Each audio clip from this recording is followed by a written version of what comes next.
Bonjour et bienvenue dans cette vidéo.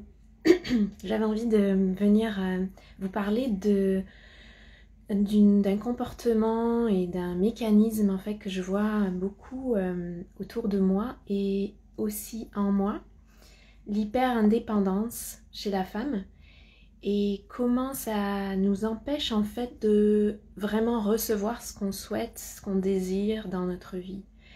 Donc, je vais vous parler de ce que c'est, en fait. C'est quoi ce mécanisme, d'où il vient, comment il se manifeste dans notre vie et comment on peut inverser ces effets négatifs. Donc, je vais vous parler des effets que ça peut avoir et comment on peut les inverser et retrouver une relation avec la vie, avec notre environnement, dans nos relations, qui va être vraiment équilibrée dans nos polarités. Parce que l'hyper-indépendance féminine, c'est un des aspects de ce qu'on peut appeler l'ombre de la polarité féminine. Donc c'est un mécanisme issu d'une blessure et qui est un mécanisme de survie qui s'est logé dans notre inconscient. Et c'est quoi en fait ce mécanisme de survie? C'est vraiment pour nous protéger, pour nous éviter d'avoir à revivre des déceptions, des trahisons, des blessures dans nos relations, des blessures d'abandon souvent. Donc c'est un mécanisme pour se protéger de tout ça. Ce qui fait qu'on devient très indépendant dans nos vies. Et moi, la première, c'est quelque chose que j'ai observé et que je continue à guérir dans ma vie. Surtout dans notre société aujourd'hui, puisque c'est vraiment quelque chose qui est valorisé dans la société qui est basée sur des valeurs patriarcales pour la majorité des sociétés occidentales. C'est quelque chose, c'est un comportement qui va vraiment être valorisé et qui est caractéristique vraiment d'une société individualiste. Et ça se manifeste par exemple sous la forme de croyances qu'on a internalisées, comme par exemple le fait de dire que je dois m'en sortir toute seule, c'est un signe de faiblesse d'aller chercher de l'aide, de faire une thérapie, je suis capable de me sortir d'une situation par moi-même, ça va être un défi et une victoire que je vais essayer d'atteindre. Et ça nous conduit à être perpétuellement dans une attitude, un comportement d'indépendance. Et ça peut se manifester aussi sous le fait qu'on crée un faux sens de sécurité finalement en se rendant très indépendante. Et ça va conduire à se fermer et à fermer plus particulièrement la région de notre cœur, notre centre du cœur. Donc on va créer une armure pour se protéger et c'est vraiment cette armure que j'appelle un mécanisme de survie parce que ça vient cacher sous cette armure des blessures, des peurs, de la vulnérabilité. Et même dans notre relation à nous-mêmes, on va avoir peur de venir contacter ces espaces vulnérables. Donc, les effets que ça peut avoir dans notre vie, c'est aussi des signes qui vont nous montrer est-ce que je suis vraiment dans une relation équilibrée ou dans une relation où je suis trop dans un retrait, dans une indépendance vis-à-vis de mon environnement, de mes relations. C'est quand on va voir que nos relations, et nos relations intimes plus particulièrement, on va pas y arriver à les approfondir. Elles vont rester superficielles, ou on va continuer de vivre de l'abandon, du rejet, de la trahison. Donc ça, c'est un signe.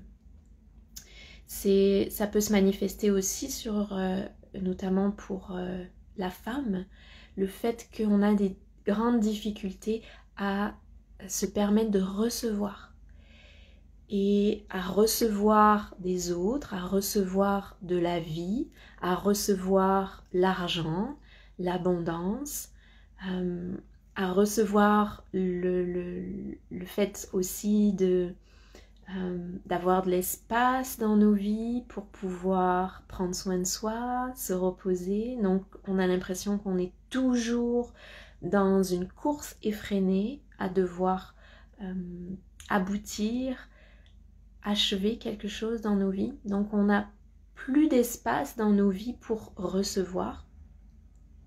Ça peut aussi avoir comme conséquence le fait qu'on est dans on est trop dans donner à l'autre, on est trop dans les rôles justement, et on a un déséquilibre entre donner et recevoir dans notre vie. Puis ce que j'avais noté aussi, c'est que dans nos relations, on va se permettre de recevoir uniquement dans une certaine transaction, donc uniquement s'il y a un échange. Donc on ne se permet pas de recevoir juste pour le fait de recevoir. Et enfin, ça va nous conduire aussi, et ça peut être aussi un signe qui va nous permettre de voir quand on est dans l'hyper-indépendance et qu'on se retrouve dans une situation où on est obligé d'être dépendante de quelqu'un, de quelque chose, on va refouler nos désirs, on va refouler notre expression de nos besoins profonds. On va avoir honte de recevoir finalement. Donc moi je l'ai vu dans ma propre vie, c'est vraiment quelque chose que j'ai vu, c'est un fonctionnement intérieur qui a affecté mes relations intimes, comme je viens de nommer.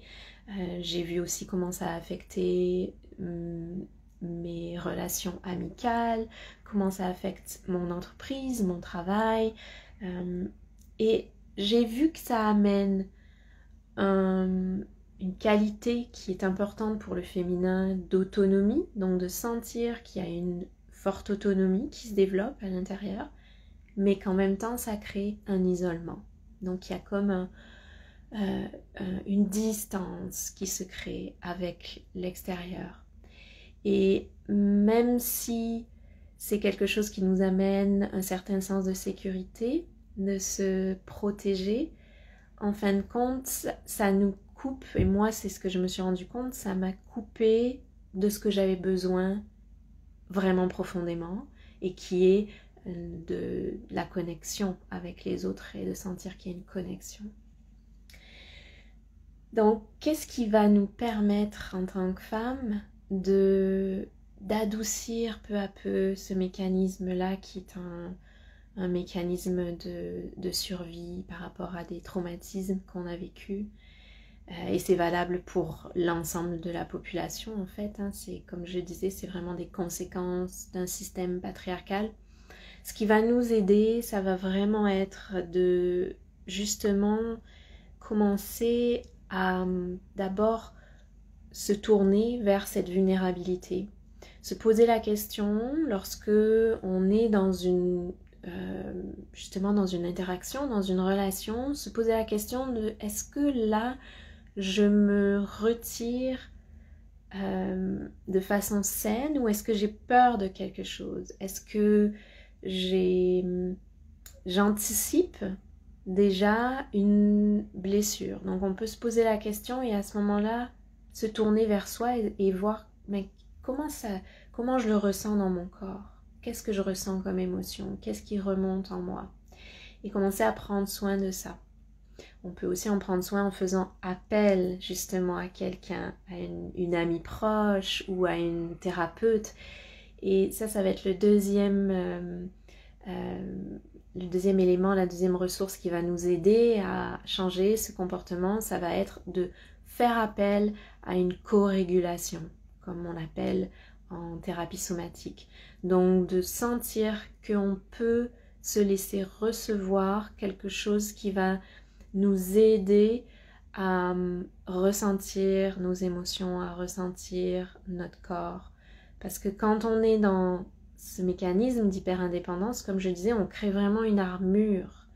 Donc cette armure, elle est présente physiquement dans notre corps, dans notre système nerveux. On a de la difficulté à se permettre de ressentir notre corps et nos émotions. Et donc dans la relation, en se laissant recréer certaines relations dans lesquelles on est en sécurité, donc comme une relation avec un thérapeute, on va pouvoir peu à peu se permettre de faire fondre cette armure-là et de ressentir nos émotions, de ressentir notre corps. Et puis, une autre ressource qui va nous aider pour les femmes, qui est très importante justement, ça va être de créer une connexion avec l'environnement et notamment de créer une connexion avec la terre, avec l'énergie de la terre et avec l'énergie du ciel. Et en recréant cet axe de support, de soutien qui est vraiment un ressenti intérieur de cette connexion terre-ciel, ça va nous aider à sentir qu'on peut se réguler, qu'on peut être supporté à l'intérieur. Et à ce moment-là, ça va nous aider à nous sentir plus en sécurité dans nos relations extérieures. Donc à recréer finalement une dépendance qui est saine avec l'extérieur. Parce que c'est une fausse croyance, comme je le disais, de croire qu'on doit tout faire toute seule. C'est important de savoir recréer une dépendance qui est saine avec l'extérieur pour pouvoir vivre des relations harmonieuses et rééquilibrer les polarités en nous et que notre polarité féminine soit dans un état de réceptivité qui lui est naturel parce que c'est vraiment une caractéristique naturelle du féminin d'être dans une réceptivité, dans une forme de dépendance. Donc la première relation sécuritaire qu'on peut recréer, c'est avec la Terre, et comme je dis, la Terre et le cosmos. Et à travers cette première relation sécuritaire, on va pouvoir aussi recréer une relation sécuritaire avec le corps et avec des relations dans lesquelles on se sent en sécurité. Donc là aussi, c'est important de revoir notre façon de prendre soin de nous, de prendre soin de notre guérison et de notre épanouissement, de notre bien-être. Et de ne pas hésiter à faire appel à des femmes dans lesquelles vous avez confiance, des thérapeutes dans lesquels vous avez confiance. Et c'est vraiment un thème qu'on va aborder dans mon programme qui va démarrer le 8 mars, Ancré et Fluide. Donc c'est un accompagnement de groupe thérapeutique que j'ai appelé Ancré et Fluide et dans lequel on va apprendre ces techniques-là pour recréer cette source de régulation à l'intérieur de nous, avec la terre, avec notre corps, avec nos émotions et comment on peut rentrer en relation de façon sécuritaire avec l'extérieur. Donc je vous laisse le lien du programme dans la description de cette vidéo et n'hésitez pas à m'écrire en privé si vous avez des questions et je vous dis à très bientôt.